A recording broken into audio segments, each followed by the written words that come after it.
Good evening, fellow South Africans and the world. Welcome to my YouTube channel. I hope that you subscribe, hit the like button, and join us as we, for the next couple of episodes, will be speaking and looking at and commenting on and keeping track of the Trump situation and this whole right-wing formation that is currently busy spinning something. We are witnessing misinformation and lies catching on in the most astounding way. We are watching people that we respect and deem to be sensible, factual, properly critical and analytical with lenses that are not foggy. But we are witnessing something very strange and we are keeping track of it. So let's get into this one. We will be watching a video where Douglas Murray is being interviewed by Sky News Australia. And it's actually my second time today recording this video because I had to delete the first one. Why? Because I shot it. Then as I was editing, I was realizing that my temper or my anger levels are rising. I am indeed becoming affected by this situation. I catch up with politics and check in on them on a regular. My phone and the articles that I just constantly scroll through keep me up to date with what is happening in the world. I follow quite a lot of tech news in the United States, so naturally I just end up now coming across the politics as well, because the tech billionaires are making contact with the government, back and forth they are dealing and doing their things. But I haven't been glued in or invested to this level, to this extent, where I am now making sure to watch a couple of videos a day, feel what I feel about them, put together my thoughts about it, sit and shoot a video where we keep up with these things. It has been different and I haven't been deeply in it, but now that I am, I'm starting to see that it is affecting me. So in that last video, I found myself becoming or having my old radical self starting to come out. I found myself now throwing ad hominem attacks at this right-wing gentleman, Mr. Douglas Murray. I found it quite infuriating when I listen to his tone and I listen to the things that he's saying, because I have another reference for what Mr. Murray and his friends are currently up to. That reference is the Flat Earth community. If you've ever heard of the Flat Earth people, you will know that in this earth that we live on, there's some of us who have accepted that the planet is a ball. And we are all living along the surface of the ball, and this ball spins and rotates while it does, causing night and days and years and seasons to go by. And so there are others who say, no, the earth is not a ball. That is all a lie. The truth is that the earth is a flat one. And these people who claim that it's flat are a real living community with active members and seriously invested men and women who stand and believe themselves to be holders of a secret knowledge that the rest of us are oblivious to. And so there was a guy who believes in an earth that is a globe, a ball, and he has been noticing for a long time that as the years go by, getting deeper and deeper into the time that we are living now, the technological time where the information on the internet is available to quash myths and replace them with facts, he was noticing that there's a group of people who are just incapable of adhering to facts and overwhelming evidence. In 2025, and for a long time now, rockets have been sent out into orbit. We've been seeing images coming from those spacecrafts. Elon Musk's rockets blast off while people are watching, and they come back again and land. And we are able to see what the rocket was up to while it's there, and we are able to see it come back, penetrate the atmosphere, and land on its feet. So there should be no one believing in a flat earth. However, people just continue to say, no, we reject all evidence. We stand by this. So there was a man, forgot his name. He started something called the final experiment. He endeavored to challenge the entire flat earth community by bringing them on an expedition to the South Pole to show them that there is a place on earth where the sun does not set. And I can't explain at depth to you why the sun not setting in the South Pole kind of proves that we are living on a spherical ball earth. But there's something scientific to that you may come to understand. Just go check out the final experiment yourself. So listen to me. I'm not playing when I say the flat earth community is a big, dedicated, and devoted one. It's not a community of people who are living in the United States and they are sitting together inside a dark pub discussing conspiracies. No, they have like massive YouTube channels. They have massive fans following their preaching, believing what they believe. So he said, no, this is ridiculous. You guys are way too influential with such a big lie. It cannot stand. You have to be brought to see sense no matter what. And so he called it the final experiment. Why the final experiment? Because he analyzed what he was challenging them to and the science that proves that the sun not setting in the South Pole is definitive proof that crushes some hypotheses that they have. So the flat earthers have a model of the earth that is flat, right? And they say that the sun is the one that is spinning around this disk. So in the flat earth model, there's no way that on this earth, which is flat, there can be anywhere where the sun can be seen for an entire 24 hours without setting. So he took them on that test, knowing that that is definite proof of the earth being a ball. He challenged them and he said, I'll take you on a paid trip. I've got some money as well. So if you don't have some money, I'll pay for your ticket. Let's go and I'm going to show you. Listen, I'm not playing when I say the flat earthers are hard-headed people. The flat earth people have seen footage of the sun not setting in the South Pole. It's well known. You can search right now. You'll see videos that have been shot where the sun does a weird thing. It doesn't appear from one side of the horizon over the top of the sky to the other side of the horizon. No, it seems to go along the perimeter, going left across the horizon, just on the edge of the horizon. And it just goes in a circular pattern and the sun does not set at all. So the flat earthers have seen this, but they still deny it. That's why he said, I'll pay for your ticket. So now he started shooting a series of videos inviting the world to come and see this epic challenge, this final experiment. And he said, come and see. I am challenging these guys to an experiment that 100% ends their careers. And there's a number of them who have really big YouTube channels. I will be sending them emails each and I'll be inviting them. And as they respond, I'll be giving you responses. As they try to debate why the proof I intend to show them is real or not, I will be collecting their responses and their skepticism to my experiment. And we are going to go with all of these skepticisms and we're going to crush them right there. You understand? So there were a series of videos back and forth where he interviewed them, he spoke with them, he emailed them. They made excuses and he counter-offered and told them, no, I'll pay for your trip. And they said, no, this will not prove, or I think you're going to use a green screen. We're not actually going to go to the South Pole. You are going to take us on, you're going to take us to a big studio that is the size of a country with screens that go up to the sky.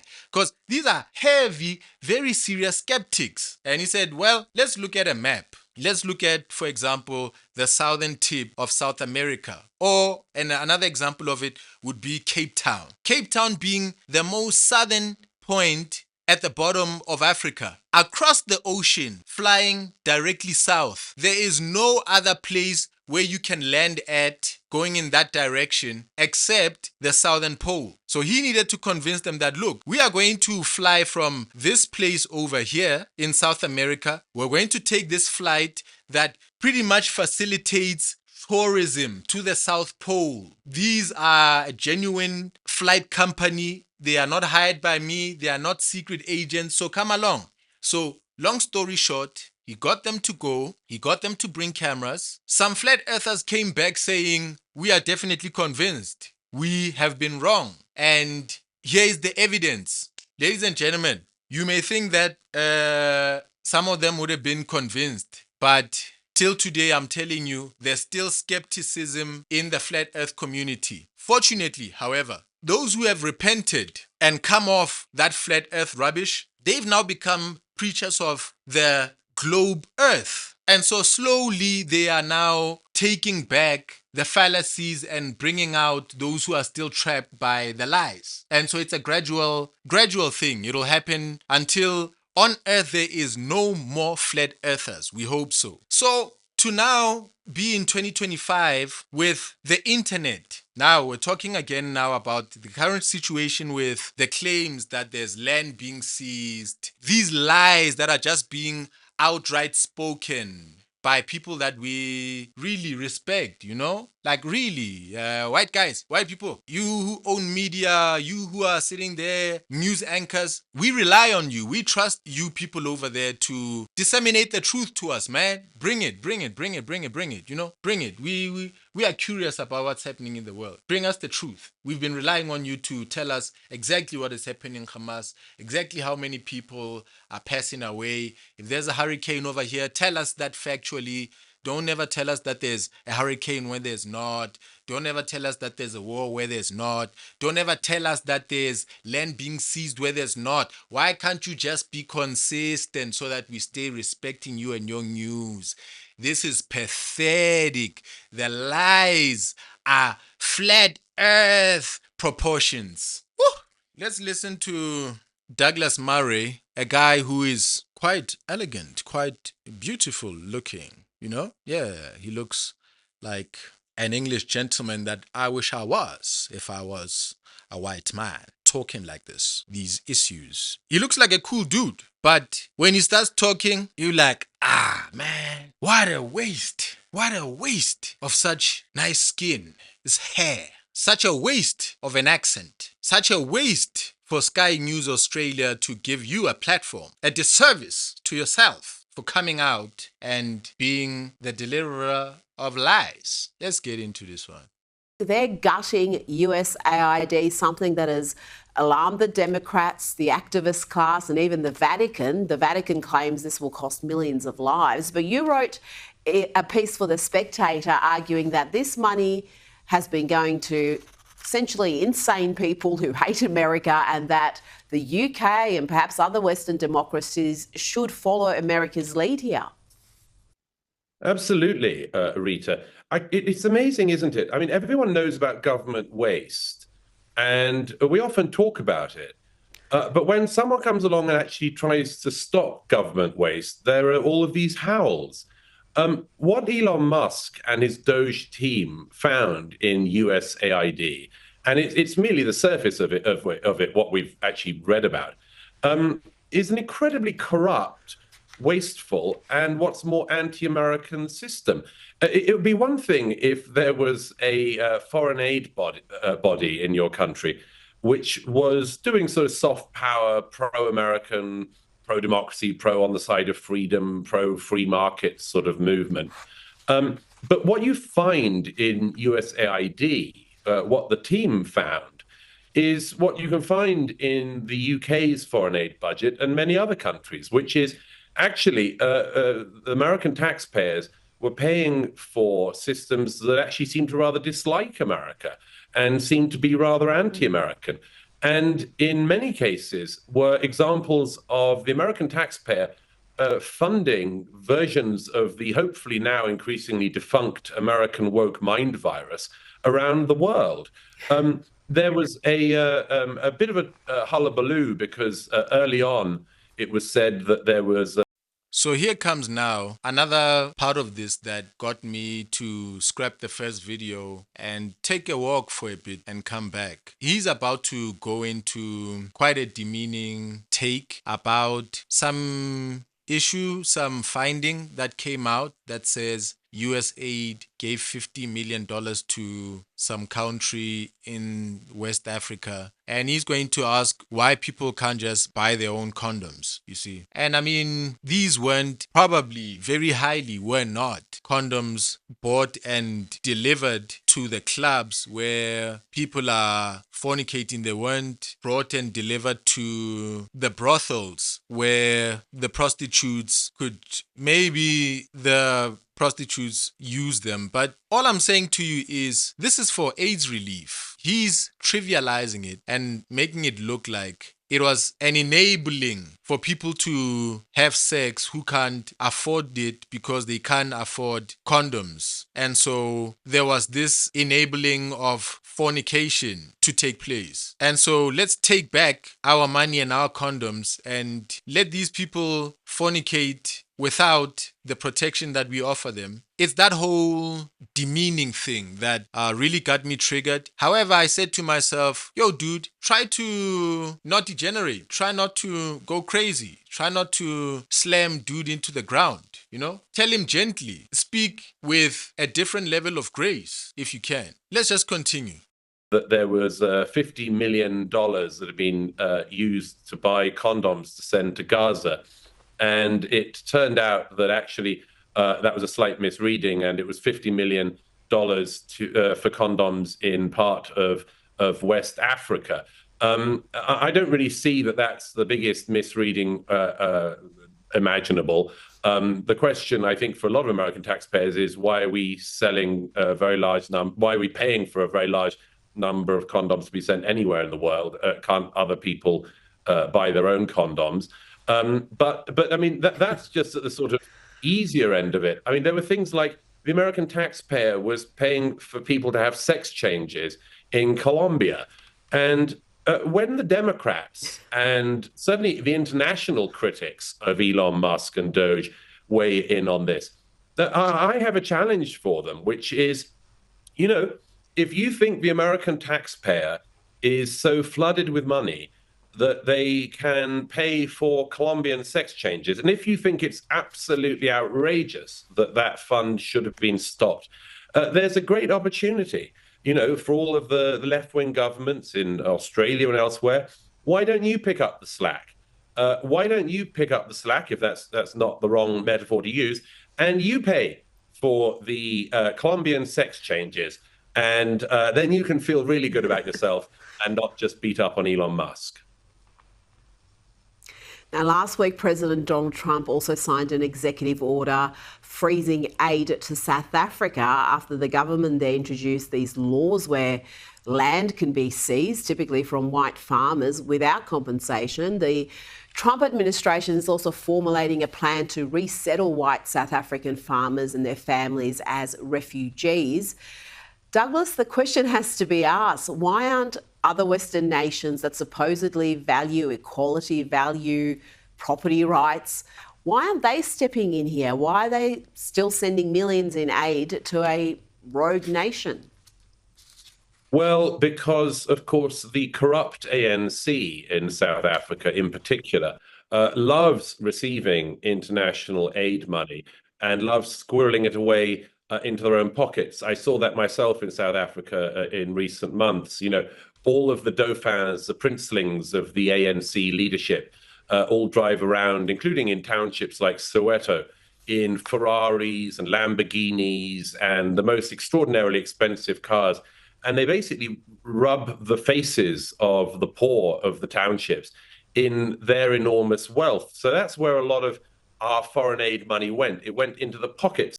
Let's pause right there.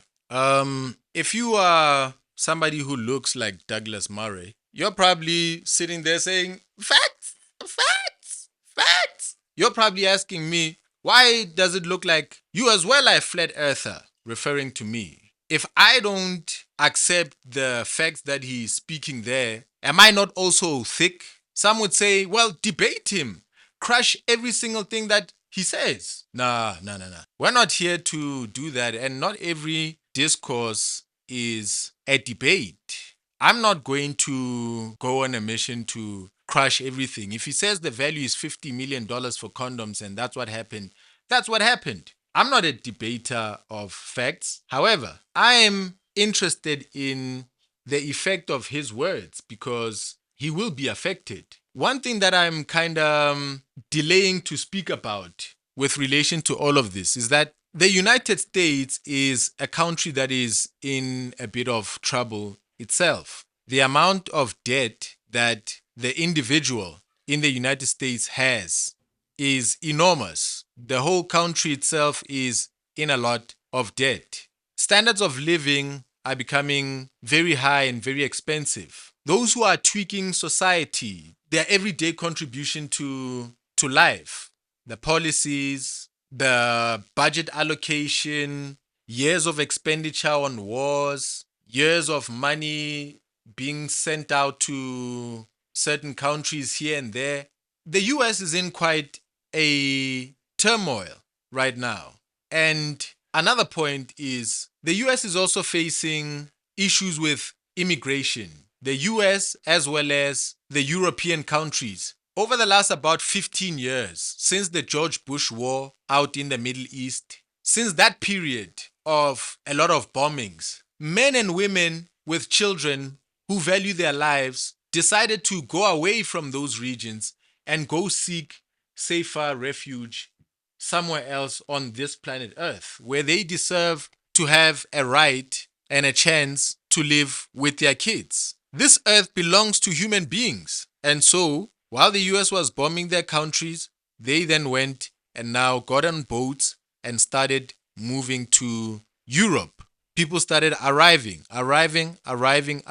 Others simply took planes, landed nicely, purporting to be there for a trip or a visit, and then they just stay. So what I'm basically saying is, I'm not discussing or trying to crush the facts. I'm trying to have us see the overall effects of making life miserable for one another. All of these sanctions, Africa and South Africa will live past them. In fact, news coming in right now, as you're listening to the host, they're asking, why aren't the rest just stepping in with sanctions as well? Let's just hit South Africa left and right, slap them on this side and slap them on this side. News coming in is that the Chinese are coming to the rescue. If you don't know the world and what it actually looks like, South Africa and a group of other countries who have been relying on America and also relying on China and Russia. There's these two massive powers, the United States and the Europeans, all one gang. And on the other side, you've got the Muslims there, you've got the Chinese and the Russians, all forming one other region of power over there. And there are these countries in the middle. One of them is ours. That's how we operate. We have ties to the Russians and we have ties to the United States. And these two countries are not really friends much with one another. However, there's been a state so far where it has been accepted, it has been granted that we cannot simply give ourselves entirely to the USA and we cannot entirely give ourselves over to the Russians and the Chinese. So we've been able to just date both guys. So now that more sanctions are being called, and there's a man by the name of Marco Rubio who said that he's not going to be attending the G20 summit that is happening in South Africa, the Chinese responded by backing South Africa. I don't know if they're going to be bringing on the aid or, filling the gap where the United States seems to now be leaving them and their UK allies like Douglas Murray over there. But that's where things actually are in the world. And some people watching this may be saying, debate him. Are you saying the $50 million is not real? Are you saying that other people should continue buying and sponsoring a country or a couple of countries' sexual activities with condoms? Are you so cheap and unevolved that you can't buy your own condoms? Well, man, those may be questions that you feel are right and needing to be asked. My answer to them perhaps is, well, don't buy us condoms.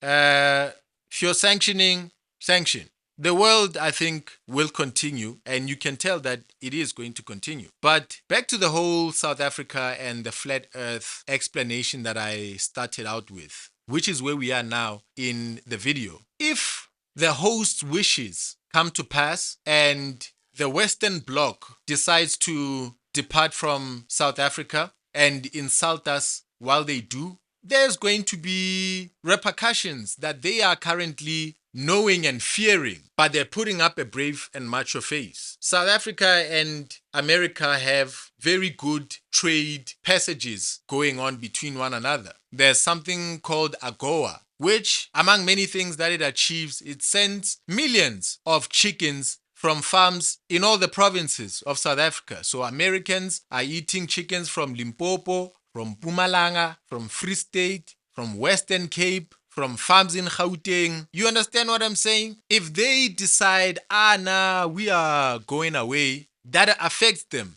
And they know it. And they don't want to go that direction. So what are all the insults really about? Where does this bring all of us? If you were to sanction us and we were to have no sugar daddy and were to become poorer as a people, you people in the West would suddenly see an increase in immigration again, in the same way that the people of the Middle East came to you to live in your land where you've got your priorities right while you screw up with their priorities back home. We are all going to move to the United States.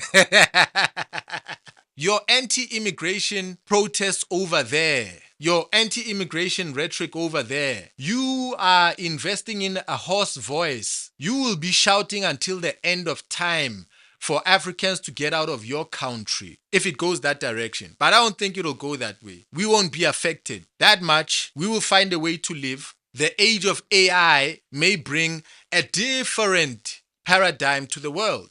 We may find ourselves connected to the Chinese and their more advanced AI in DeepSeek R1. We may find ourselves able to teach the youth how to make money and sustain themselves using technology. The exclusivity of land and its ownership may cease to be a barrier to a black person's upliftment. We may no longer need land or anything like that. Artificial intelligence may become the land upon which we grow our fortunes. We have a chance to do that with you there in the United States. We have a chance to keep on going, and I think we will. I think these insults are for nothing. I think this is just racism, as I said. And that's why I felt really insulted and offended, because I can tell that no, these are people bluffing.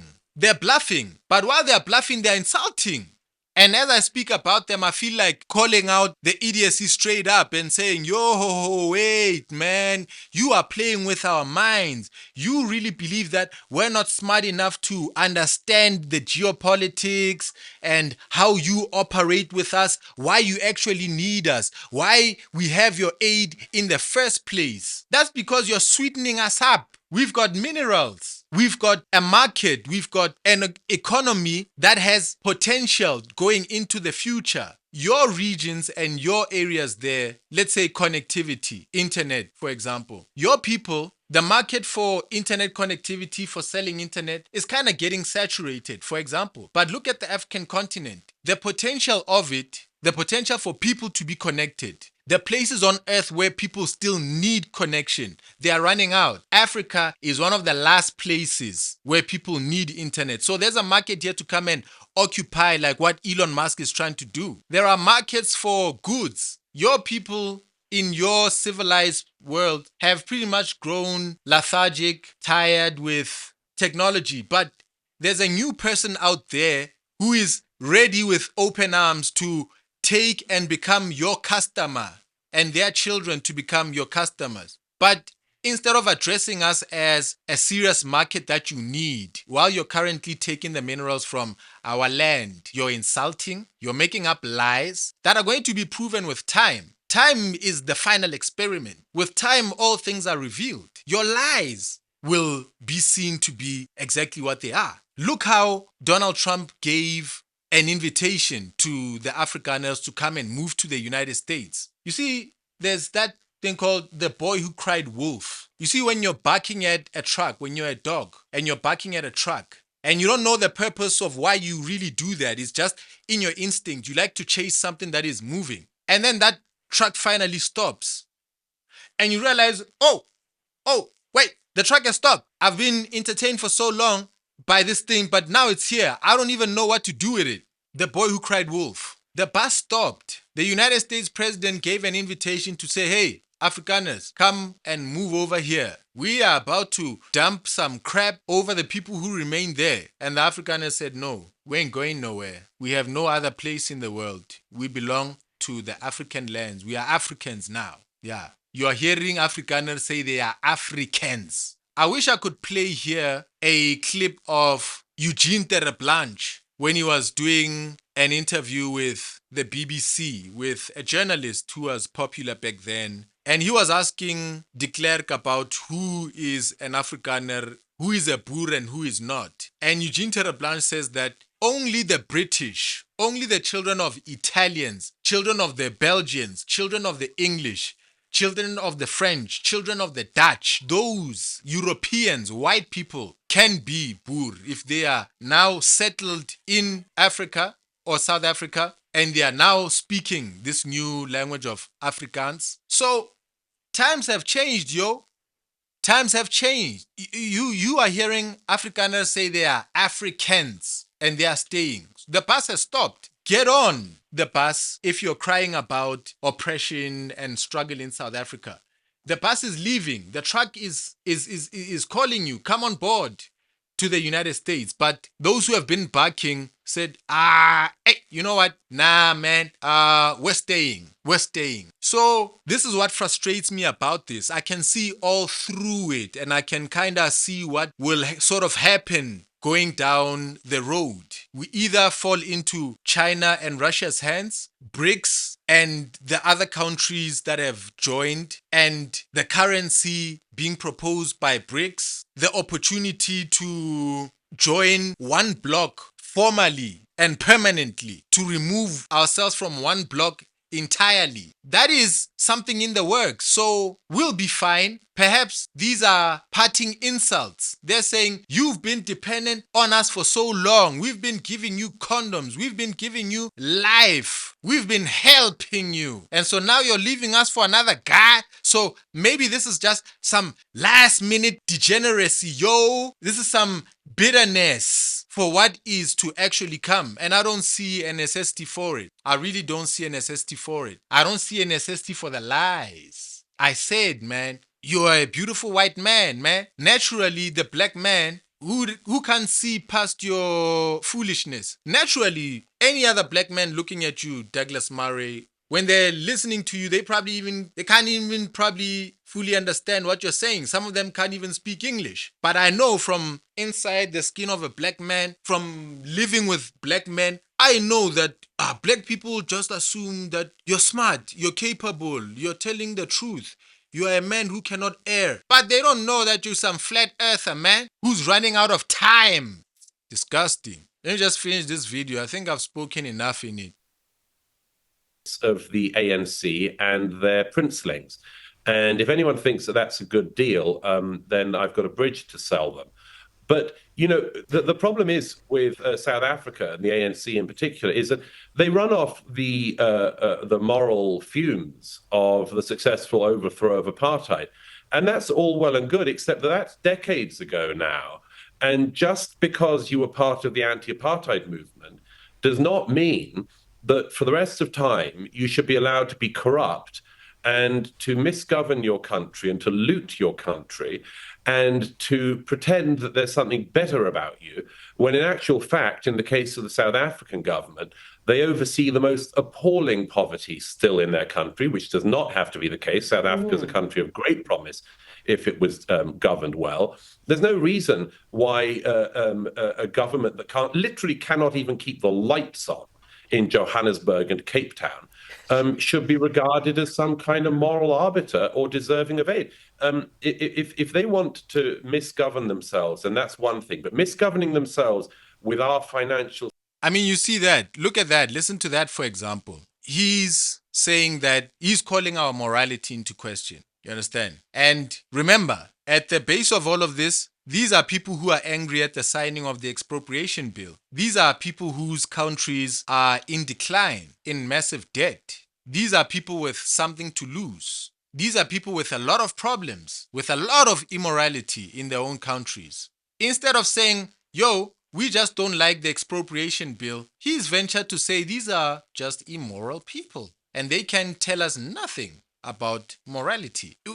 Why the ad hominem? Those who like what he's saying will say, debate and crush every point that he's making. Oh no, you don't do that in a debate, bruh. You don't try to switch off every fire that your opponent lights. You don't do that. Just analyze their spinal cord. Analyze the central theme that is running within all of these points that they are throwing about. The central theme is that you're butthurt about BRICS. You're butthurt about the time that you know is coming in the near future where we will depart. You're just butthurt that your aid is the only thing that you can hold over us. And you're calling our morality into question? Ah, man. Ah. With our financial support is something else entirely.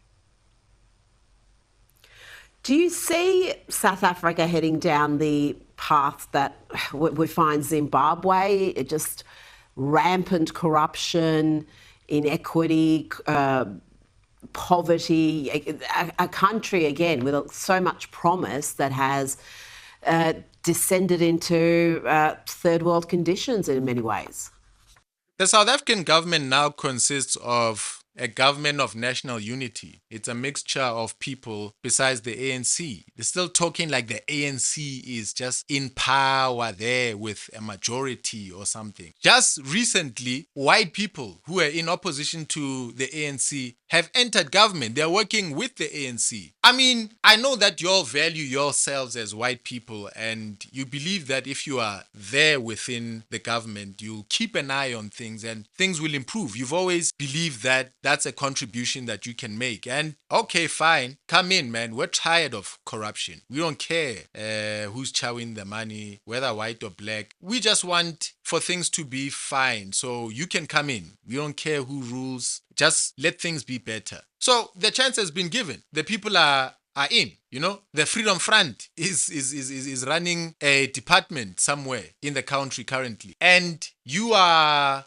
throwing out suggestions that with now us really putting our hands together, we may head down the path of having flies on our faces. No, man, that's not going to happen. That's not going to happen. Our Chinese boyfriend is here. Ways. Oh, yeah. I mean, you know, the fastest way to advance in South African politics still is to try to pretend that the white farmers, for instance, are some kind of overlord privileged class and they must be waged war on. You remember that one of the candidates at the last elections in South Africa, who really did rather well, led people in the stadium to the charming war cry of shoot the Boers, or shoot the white farmers, is effectively what he was saying. So that is actually something that should demand international attention. It's not a popular cause, it seems, for some reason. But if we do believe in anti-racism, if we do believe that people shouldn't be racist, then that goes every way. And people who are targeted for murder and for the theft of their land, their farmland in South Africa, but just because they're white, that cause should be taken up by people just as much as if black farmers in South Africa in the past had been persecuted in the same way. It's just a total lack of consistency on that.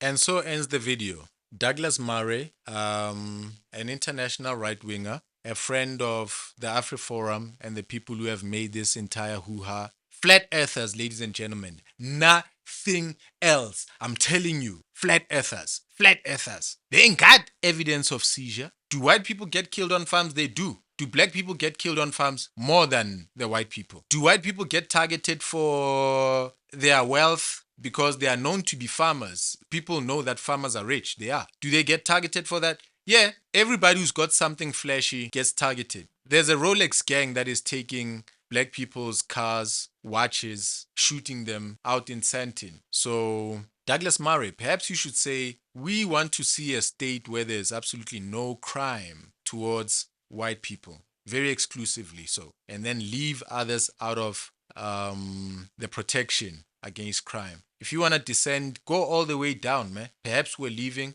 Perhaps we'll never see you again. Ladies and gentlemen, let me wrap up the video right here. Please subscribe. Let's have these conversations in a respectful way. That's my contribution. Make long videos where you are sort of substantiating and bringing videos of the things that you're saying. Douglas Murray, you've got a lot of English. I think you can speak for an hour like I have spoken. Peace out, everybody. I'll see you next time.